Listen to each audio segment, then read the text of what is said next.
నా హృదయపూర్వక వందనాలు తెలియజేస్తున్నాను. దైవజనులకు కూడా వందనాలు తెలియజేస్తున్నానండి. కూడి వచ్చిన సంఘం అంతటికి హృదయపూర్వక వందనాలు.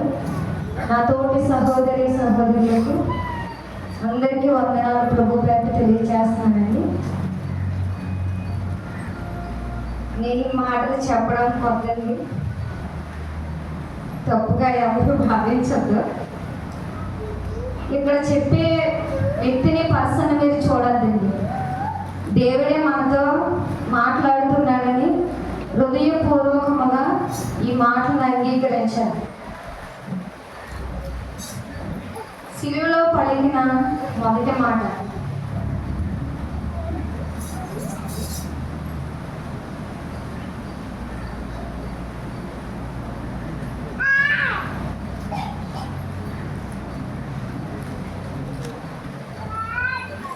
యేసు ప్రభు అనే శిలువ వేసే ముందు చాలా మంది దేవుణ్ణి దూషించారు. ఎలా అంటే ఈయన అన్యాయస్తుడని, ఈయన పాపంతో ఉన్నాడని, పాపి అని అనేక మంది జనులు, అంటే ఆయన సూచక్రియలు చూసిన వారే, ఎన్నో అద్భుత కార్యములు చూసిన వారే, అనుభవించిన వారే, ప్రతి ఒక్కరూ కూడా యేసు ప్రభుని దూషించారు, అపహసించారు, అవమానించారు. ముందు నుండి నవ్వారు, వెనుకొండి తన్నుతూ ఉన్నారు. కానీ అయినా దేవుడు నోరు తెరవలేదు. ఎందుకంటే మనల్ని ప్రేమించి మనకి దేవుడు గొప్ప రక్షణ ఇచ్చాడు. అయినా మనల్ని ప్రేమించాల్సినంత అవసరం ఏముందండి?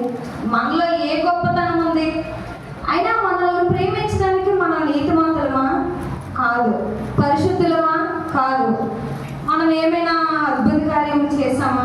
చేయలేదు. ఆశ్చర్య కార్యాలు చేశామా? మనం ఏమైనా గొప్పవారమా? భాగ్యవంతులమా? ధనవంతులమా?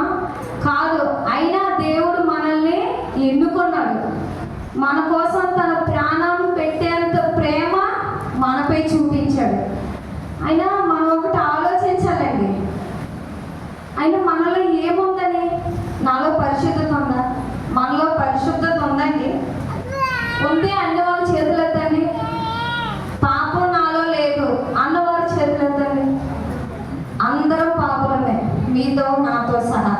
నేను కూడా పాపనే. ఈ మాట చెప్పేంత నేను కూడా గొప్పదాన్ని కాదు, నేను పరిశుద్ధురాలని కాదు.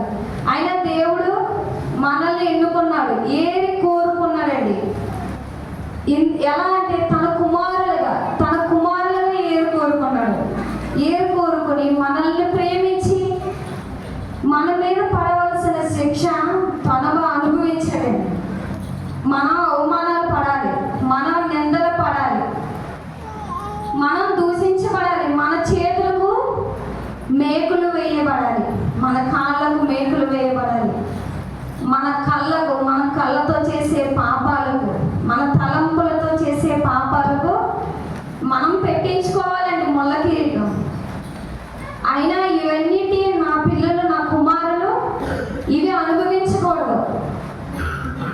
ఈ శిక్ష అనుభవిస్తే నా కుమారులు నశించిపోతారు, నా బిడ్డలు నరకానికి వెళ్ళిపోతారు. పాపానికి పరిహారం పశ్చాత్తాపం. కానీ దేవుడు ఆయన రక్తం ఇచ్చి మన పాపములన్నింటినీ కడిగి వేశాడండి. అంతమంది ముందు అవమానాలు పడాల్సిన అవసరం దేవుడికి ఏమీ లేదు. న్యాయాధిపతి అయిన పిలాతు ఉన్నాడండి, న్యాయం విధించే పిలాతు. మనందరికీ ఒక న్యాయాధిపతి ఉంటాడు కదండి. మనం చనిపోతే పరలోకం వెళ్తామండి. నమ్మిన వారందరూ దేవుని స్తోత్రం చెప్పండి. దేవుడు నేను చనిపోతే దేవుడు నన్ను పరలోకానికి తీసుకెళ్తాడు అన్నవారు అందరూ దేవుని స్తోత్రం చెప్పండి. నమ్మకం లేదండి, రక్షణ తీసుకుంటారు కదా, పరలోకం వెళ్తామని నమ్మకం లేదా? నరకానికి వెళ్ళాలని ఆశ కలిగిన వారు దేవుని స్తోత్రం చెప్పండి. నరకాలు ఏ ఒక్క ఆత్మ నశించుకోరా దేవుడికి ఇష్టం లేదండి.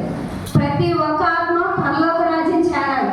అందుకే దేవుడు మనిషి కుమారుడుగా ఈ భూలోకానికి వచ్చి మన పాపముల నిమిత్తం, మన పాపములకై తన ప్రాణాన్ని అర్పించి మనం పడవలసిన బాధ అంతా, పాపక తగ్గ శిక్ష అంతా మనం అనుభవించకుండా దేవుడే పరలోకంలో తన కుమారుని పంపించి మన కొరకు, మన పాపముల నిమిత్తం తన కుమారుని మన కొరకు బలించారండి. అంత గొప్ప దేవుణ్ణి చాలా మంది నిర్లక్ష్యం చేసేవాళ్ళు కూడా ఉన్నారు. పిలాతు అయిన భార్య అమ్మినారు. తనకు అర్థమైందండి, ఇంత నీతిమంతుణ్ణి శిక్ష వేస్తే న్యాయాధిపతికి ఏమైనా జరుగుద్దేమో అని న్యాయాధిపతి అయిన పిలాతు దగ్గరకు వెళ్ళి, మీరు సరైన నిర్ణయం తీసుకోండి పిలాతు భార్య చెప్పిందండి. అయినా జనులు శోచక్రియ చూశారు, అద్భుత కార్యాలు చూశారు. అయినా దేవుణ్ణి సిలువ వేయమని ప్రజలందరూ బిగ్గరగా కేకలు వేస్తూ సిలువ వేయమన్నారు. సిలువ వేయమనేటప్పుడు తండ్రి చూస్తూ ఉన్నాడు, వింటూ ఉన్నాడు, కానీ నోరు తెరవలేదు, బతులు కూడా పలకలేదు. ఆయన 9 గంటలకి సిలువ వేశారండి ఇద్దరు దొంగల దగ్గర. ఆ ఇద్దరు దొంగలు నేరస్తులు అయినా సరే వారిలో ఒకరిని బరబ్బను విడిపించమన్నారు, యేసుని సిలువ వేయమన్నారు. బరబ్బా నేరస్తుడు, అతడు ఒక దొంగ లాంటి వాడు. అయినా సరే దేవుణ్ణి విడిచిపెట్టకుండా బరబ్బాని విడిచిపెట్టామని జనులందరూ, అధిపతులేంటి అందరూ కలిసి యేసయ్యను సిలువ వేయండి, బరబ్బాను విడిచిపెట్టండి. న్యాయాధిపతి అయిన పిలాతుకి ప్రతి పండగసారి ఒక దొంగను విడుదల చేసే ఒక ఆనవాలు ఉందండి. ఆ ఆనవాళ్ళు న్యాయాధిపతి ఏం చేశారంటే, పిలాతు యేసును విడిచిపెట్టాలా బరబ్బాను విడిచిపెట్టాలా అని ప్రజలందరినీ అడిగితే, మాకు బరబ్బానే విడిచిపెట్టండి, యేసును సిలువ వేయండి అనేసి బిగ్గరగా కేకలు వేసేసరికి న్యాయాధిపతి అయిన పిలాతు తమ చేతులను నీళ్లతో కడుక్కొని, ఈ పాపమందు నాకు ఏ దోషము రాకూడదని ప్రభువుని క్షమించమని అడిగి ఆ చట్టాన్ని విధించగానే తండ్రిని సిలువ వేశారు. సిలువ వేసేటప్పుడు లూకాసు వార్త 23వ అధ్యాయం 33 నుంచి 34 ఈ 2 వచనాలు చదువుదామండి. వారు కపాలమనబడిన స్థలమునకు వచ్చినప్పుడు అక్కడ కుడివైపున ఒకనిని ఎడమ వైపున ఒకనిని ఆ నేరస్తులను ఆయనతో కూడా సిలువ వేసిరి. యేసు తండ్రి మీరేమి చేయుచున్నారు వీరెరుగరు కనుక వీరిని క్షమించమని చెప్పాను. ఆమేన్. దేవుని స్తోత్రం. హల్లెలూయా, హల్లెలూయా. చేతులు ఉన్న వారందరూ హల్లెలూయా చెప్పండి. హల్లెలూయా, హల్లెలూయా. తండ్రి వీరేమి చేయుచున్నారో వీరెరుగరు కనుక వీరిని క్షమించండి అని యేసు ప్రభువు వారు ఎవరికి ప్రార్థన చేస్తున్నారంటే, తన తండ్రి అయిన దేవునికి. తండ్రి మీరు ఏం చేయించున్నారో వీరెరుగరు. వారు ఏం చేస్తున్నారో వారికి తెలియదండి. వారు ఏం చేస్తున్నారో వారికి తెలీదా? చెప్పండి, మిమ్మల్ని అడుగుతున్నా, వారు ఏం చేస్తున్నారో వారికి తెలియదనా? నాలుగులు ఉన్నాయండి, తీసుకొచ్చారా? చెప్పండి.